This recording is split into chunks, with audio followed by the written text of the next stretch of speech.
फरमाता है, तहकीक के ए लोगों, तुम्हारे लिए रसूल की जिंदगी में सबसे बेहतरीन नमूना है। मोमिनो, आपके लिए कोई और आइडियल नहीं, किसी और को रोल मॉडल ना बनाना। तुम्हारे लिए बेहतरीन आइडियल अगर कोई है तो वो रसूलुल्लाह की जात है। नबी मुख्तार सल्लल्लाहु ताला अलैहि वसल्लम की जिंदगी पाक में किसी चीज की कमी है क्या? उनके अखलाक व किरदार में कोई ऐब है क्या? उनके हुस्न जमाल में कोई कमी है? उनकी तालीमात में कोई कमी है? हर मुसलमान जानता है कि मेरे नबी से आला कोई है ही नहीं। ना अखलाक में उनका बराबर कोई हो सकता है, ना उनके कदमों के बराबर हो सकता है, ना उनकी तालीमात के बराबर कोई हो सकता है। लिहाजा ए सुन्नी मुसलमानों, जब हमारे पास इतने बुलंद व बाला अखलाक वाले रसूल मौजूद हैं तो फिर किसी ऐरे गैरे की तकलीद करने की जरूरत क्यों पेश आए? किसी और के फिदा होने के लिए, किसी और के फैन बनने की जरूरत क्यों पेश आई? तकलीद से मुराद मैं यहां मजहबी तकलीद की बात नहीं कर रहा हूं जो हनफी, शाफई, मालिकी, हम्बली, यहूद और नसारा के पीछे चलना, कुफार और मुशरिकीन के तौर तरीके को अपनाना। मुसलमानों, ये आपको जेब नहीं देता। जिसके पास सबसे बड़ी ताकत मौजूद है वो किसी और की तरफ देखे, ये तुम्हारी शान के खिलाफ है। आपको पता है दुनिया की दूसरी कौमें मेरे नबी पाक की सीरत पढ़ पढ़ करके बुलंदियों को छू रही है। साइंस की तरक्की करने वाले नबी पाक की हदीसों से मिला मिला कर देख रहे हैं कि हमने जो तहकीक की है क्या वो मोहम्मद सल्लल्लाहु अलैहि वसल्लम की बातों में भी पाई जाती है। आपको मैं एक बात बता दूं, आपको हकीकत में मालूम ये नहीं है कि तुम्हारे पास दौलत कितनी बड़ी है। उस साइंटिस्ट की बात मैं आपके सामने करता हूं जिसने सबसे पहले वो डार्क स्पेस, समंदरों में, ओशियन सी में, अटलांटिक ओशियन में एक ऐसी जगह है जो इतनी अंधेरी है कि हाथ भी निकालो तो नजर नहीं आएगा। इतना अंधेरा है वहां पर कि सूरज की रोशनी भी नहीं पड़ती। ये समंदरों के बीचों बीच एक जगह ऐसी आती है, तो सबसे पहले जिसने ये जगह खोजा, तलाश किया और फिर आकर के कौम को बताया कि समंदर में मैंने एक ऐसी जगह देखी है जहां सूरज की रोशनी पड़ती ही नहीं और इतना अंधेरा है कि आदमी अपने हाथ को भी नहीं देख सकता। तवज्जो चाहता हूं, 18वीं सदी में उसने ये इंकशाफ किया, तहकीक करके मालूम किया। अब जब उसने आकर के यहां ये बात बताई, एक आलिम दीन ने कुरान की आयत पढ़कर सुनाई। अल्लाह तबारक व तआला कुरान पाक में इरशाद फरमाता है सूरह नूर में, औ कज़ुलुमातिन फी बहरिल लुज्जिय्यिन यग़शाहु मौजुम मिन फ़ौक़िही मौजुम मिन फ़ौक़िही सहाब ज़ुलुमातुन बअदुहा फ़ौक़ बअद इज़ा अख़रज यदहु लम यकद यराहा। कुरान पाक में अल्लाह ताला फरमाता है कि एक ऐसी जगह है जहां अंधेरियों पर अंधेरियां हैं और अगर आदमी अपना हाथ भी निकाले तो उसे हाथ भी नजर नहीं आएगा। कुरान पाक में ये आयत मौजूद है। जब एक आलिम दीन ने उस अंग्रेज को, साइंटिस्ट को ये बताया कि जो तुम खोज करके आए हो 1400 साल पहले मोहम्मद सल्लल्लाहु अलैहि वसल्लम ने ये बताया है, सुभान अल्लाह, कुरान पाक में मौजूद है, तो उसकी हैरत की इंतहा न रही। अब तवज्जो चाहता हूं मेरे अजीज, अब वो तहकीक में लग गया कि मैं समंदरों के सफर का माहिर आदमी, समंदरों में उसने जिंदगी गुजारी अजीब व गरीब चीजें निकालने के लिए। अब जब उसे यह पता चला कि मोहम्मद सल्लल्लाहु अलैहि वसल्लम मुझसे 1400 साल पहले ये बात बता चुके हैं, 1300 साल पहले, तो अब हुजूर की सीरत पढ़ना शुरू किया कि देखें उनको समंदरों का इल्म कितना था, वो समंदर के कितने माहिर थे। तवज्जो चाहता हूं, वो हैरत में उस वक्त डूब गया जब हुजूर की जिंदगी पढ़ करके उसे ये पता चला कि 63 साल हुजूर पाक की जाहिरी जिंदगी में कभी हुजूर ने एक बार भी समंदर का सफर किया ही नहीं था। बेशक रसूल पाक सल्लल्लाहु ताला अलैहि वसल्लम समंदर के सफर में कभी तशरीफ नहीं ले गए, इत्तेफाक नहीं हुआ। अब वो शख्स कहता है जो कभी समंदर का सफर भी नहीं किया, वो अटलांटिक ओशियन में मौजूद किसी डार्क स्पेस की खबर देता है, तो फिर ये अपनी जानिब से नहीं दे रहा है बल्कि इसे उसी ने बताया होगा जिसने समंदरों को कायम किया। नारे तकबीर, नारे रिसालत, मसलके आला हजरत उलमाए अहले सुन्नत मुफ्ती सलमान नजरी साहिब क़िबला। ये बात मैंने क्यों अर्ज की, मुझे बताओ। ऐ मेरे अजीजों, दुनिया नई नई खोज, नई नई रिसर्च के बाद जो चीजें ले आती है और फिर उसे मिलाकर देखती है तो उन्हें पता चलता है नहीं, नबी पाक सल्लल्लाहु ताला अलैहि वसल्लम ने ये पहले ही बताया था। इंग्लैंड के एक मुहक्किक ने, एक दानिश्वर ने अपनी तहकीक में ये कहा कि चांद की तहकीक पे ऐसा लगता है कि कभी ये फटा हुआ था। अल्लाह, ये भी तहकीक कई सैकड़ों साल बाद की है। तब किसी आलिम दीन ने यह कहा, इक़्तरबति साअतु वंशक़्क़ल क़मर। कुरान पाक में भी आया है और हुजूर पाक का मौजिज़ा भी है कि आपने अपनी उंगली के इशारे से चांद के 2 टुकड़े फरमाए। सुभान। इनको तहकीक 1000 साल के बाद हो रही है, 1200 साल के बाद इन्हें पता चल रहा है। अब आपको मैं बताऊं, एक एम्ब्रियोलॉजी एक इल्म है। एम्ब्रियोलॉजी डॉक्टरेट करने वाले लोग जानते होंगे, मेडिकल साइंस पढ़ने वाले लोग जानते होंगे। एम्ब्रियोलॉजी का मतलब होता है बच्चा पैदा होने का जो प्रोसेस है मां के पेट में, ये कैसे होता है। आज तो मशीनें आई ना, सोनोग्राफी है, सीटी स्कैन है, एक्सरे है, स्कैनिंग है। ये सब चीजें करने के बाद डॉक्टर बताते हैं कि बच्चा कितने हफ्ते का बना, हार्ट बीट चल रही है कि नहीं चल रही है, बच्चा कितने महीने का हुआ। ये एम्ब्रियोलॉजी का इल्म जो आया है ये 15वीं सदी के बाद आया है, 15वीं सदी के बाद आया।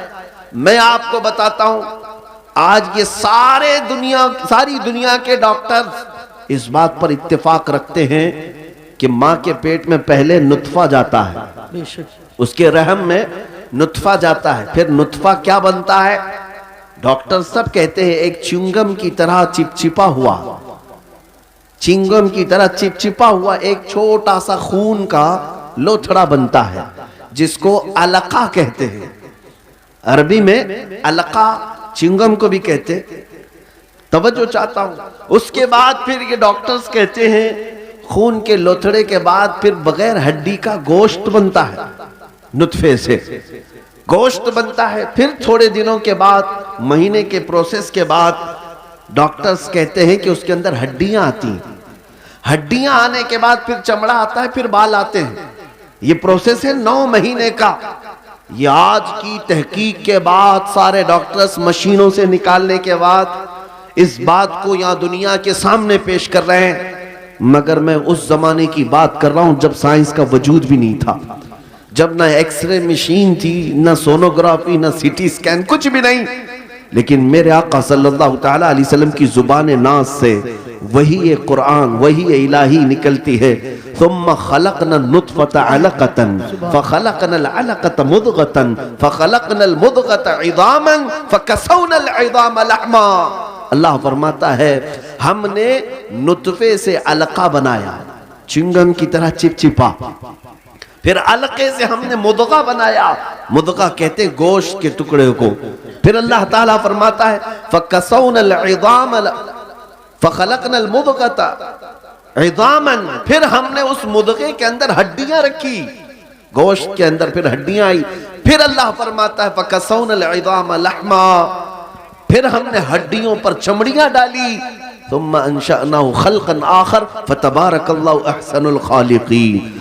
मेरे अजीजों, बायोलॉजी पढ़ने वाले स्टूडेंट्स अगर हैं, साइंस पढ़ने वाले तलबा हैं, तो जाकर फिर से एक बार चेक कर लेना और कुरान की आयत जो मैंने तिलावत की सूरह मोमिनून की फिर से पढ़ लेना। तुम्हें पता चलेगा कि एम्ब्रियोलॉजी का पूरा इल्म रसूलुल्लाह सल्लल्लाहु तआला अलैहि वसल्लम की जुबान से अल्लाह ने कुरान पाक में बयान फरमाया। हाय बेशक सुभान अल्लाह। ऐ मुसलमानों, मैं कौन कौन सी बातों का जिक्र करूं, कितनी तहकीकात की बात करूं। जूलॉजी एक इल्म है, जानवरों के मुतालिक जानकारी, परिंदे आसमान में कैसे उड़ते हैं, ये आज तहकीक चल रही है। बड़े बड़े लेबोरेटरी काम कर रही हैं कि इनको कौन सी चीज है जो हवा में रोक लेती है। अल्लाह ताला ने कुरान में फरमाया, अवलम यरो इला तैरी मुसख्खरातिन फी जव्विस समा मा युमसिकुहुन्ना इल्ला अल्लाह। ऐ लोगों, क्या तुम नहीं देखते कि परिंदे हवा में किस तरह से खड़े रह जाते हैं? उनको कौन रोक के रखा है? उनको गिरने से बचाता कौन है? मा युमसिकुहुन्ना इल्ला अल्लाह, उनको अल्लाह के सिवा कोई नहीं रोका। हाय बेशक। जूलॉजी का इल्म कुरान पाक में है। बोटानी, दरख्तों का इल्म कुरान पाक में मौजूद है। यहां पर अगर एग्रीकल्चर जो यूनिवर्सिटी है उसमें पढ़ने वाले स्टूडेंट हैं तो उनसे भी मैं बताता हूं पानी की कितनी किस्में हैं, दरख्तों की कितनी किस्में हैं। पौधे जब बढ़ते हैं तो इनमें जो कलमी कराया जाता है, ये क्या होता है? मेरे अजीजों, ये सारे उलूम मुस्तफ़ा करीम सल्लल्लाहु अलैहि वसल्लम ने अपनी जुबान से बता दिए। उस जमाने में बता रहे हैं जब साइंस का वजूद नहीं। उस पर मजीद ये कि नबी पाक पूरी जिंदगी भर किसी के यहां पढ़ने के लिए गए नहीं, शागिर्द बने नहीं। मेरे नबी उम्मी हैं, जिनको दुनिया में किसी ने नहीं पढ़ाया। रसूल पाक का अगर कोई उस्ताद है, मुअल्लिम है, तो रब्बे कायनात। अब ये तमहीद के बाद मैं आपसे पूछना चाहता हूं, ऐ मेरे अजीज बच्चों, तुम्हारे पास उलूम का खजाना था, तुम्हारे पास रसूलुल्लाह सल्लल्लाहु तआला अलैहि वसल्लम जैसी अजीम जात थी, तुम्हें फिर इधर उधर की देखने की जरूरत ही नहीं थी। इसीलिए हमारे इमाम ने बरसों पहले हमें तंबीह करके ये पुकार कर कहा था, इमाम अहले सुन्नत फाजिल बरेलवी ने, फिर के गली गली तबाह, ठोकरें सबकी खाई, दिल को जो अक्ल दे खुदा तेरी गली से। नारे तकबीर, नारे रिसालत, मसलके आला हजरत मुफ्ती सलमान नजरी साहिब किबला, नारे तकबीर, नारे रिसालत। हमारे लिए रसूल पाक सल्लल्लाहु तआला अलैहि वसल्लम की जिंदगी से बेहतर कोई जिंदगी आइडियल हो ही नहीं सकती। तुम अपनी पैदाइश से लेकर अपनी मौत तक के आमाल को अगर ढूंढना चाहो, मेरे नबी पाक की जात में हर चीज का इल्म मिल ही जाए। हमारा दीन महफूज है, हमारा दस्तूर हयात महफूज है। वो लोग इधर उधर देखें जिनके पास एजुकेशन नाम की कोई चीज ना हो, वो लोग चुरा करके लाएं कवानीन जिनके यहां खुद कवानीन नहीं हो। आपको पता है पूरी दुनिया को लॉ तकसीम करने वाला मेरा दीन है, मजहब इस्लाम। बेशक बेशक। कवानीन कौन जानता था? यूरोप जानता था कि लॉ कैसे बनाए जाएं, पार्लियामेंट कैसे चलाई जाए। अरे ये बादशाही निजाम, इनमें ऐसा था कि जिसकी लाठी उसकी भैंस, ये चलता था निजाम। ये इस्लाम है जिसने हर चीज के उसूल बनाए, कवानीन बनाए। आज आप क्या समझते हैं, फुक़हाए किराम ने जो कवानीन मुरत्तब किए हैं ना, वो आज के जमाने के बड़े बड़े लॉ किताबों से भी बढ़ करके हैं। तुम्हारे दीन में कमी किस चीज की है? किस चीज की है? क्या ना अखलाक की कमी है, किरदार की कमी है, इल्म की कमी है? सारी चीजें हैं। कमी सिर्फ तुम्हारी है कि तुमने तवज्जो करना छोड़ दिया। उनके जो हम गुलाम थे, खल्क के पेशवा रहे, उनसे फिरे जहां फिरा, फिर आई कमी वक़ार। और आज बहुत सारे लोग ये समझते हैं कि हमारे पास माल और दौलत नहीं इसलिए हम बिछड़े हुए हैं। जी जी। हमारे पास सियासी ताकत नहीं इसलिए हम बिछड़े हुए हैं। हमारे पास इक्तिदार नहीं है, क़यादत नहीं इसलिए हम बिछड़े हुए हैं। हमारे पास डिपार्टमेंट में या फिर किसी भी अच्छे ओहदों पर हमारी नुमाइंदगी नहीं इसलिए हम बिछड़े हुए हैं। नहीं मियाँ, मैं कहता हूं सबब कुछ और है जिसे तू खुद समझता है। तुम्हारे बिछड़ने की वजह, तुम्हारे पसमानदगी की वजह जो तुम सोच रहे हो वो नहीं है। सबब कुछ और है जिसे तू खुद समझता है। जवाल बंदे मोमिन का बेजरी से नहीं, जवाल बंदे मोमिन का बेजरी से नहीं। इकबाल से पूछा गया फिर ये जवाल किस वजह से है? तो शायर मशरिक इकबाल कहता है, तरीक़े मुस्तफ़ा को छोड़ना है वजह बर्बादी, तरीक़े मुस्तफ़ा को छोड़ना है वजह बर्बादी, इसी से कौम दुनिया में हुई है बेइक़्तिदार। बस एक ही पॉइंट है, उनसे फिरे जहां फिरा। और हमें करना क्या चाहिए? तो इकबाल यही कहता है, अगर फिर चाहते हो इज्जत व वकार, हमें करनी है शहींशाह बतहा की रजा जोई। हमें करनी है शहींशाह बतहा की रजा जोई, वो अपने हो गए तो रहमत परवरदिगार। नारे तकबीर, नारे रिसालत, नारे गौसियत, मसलके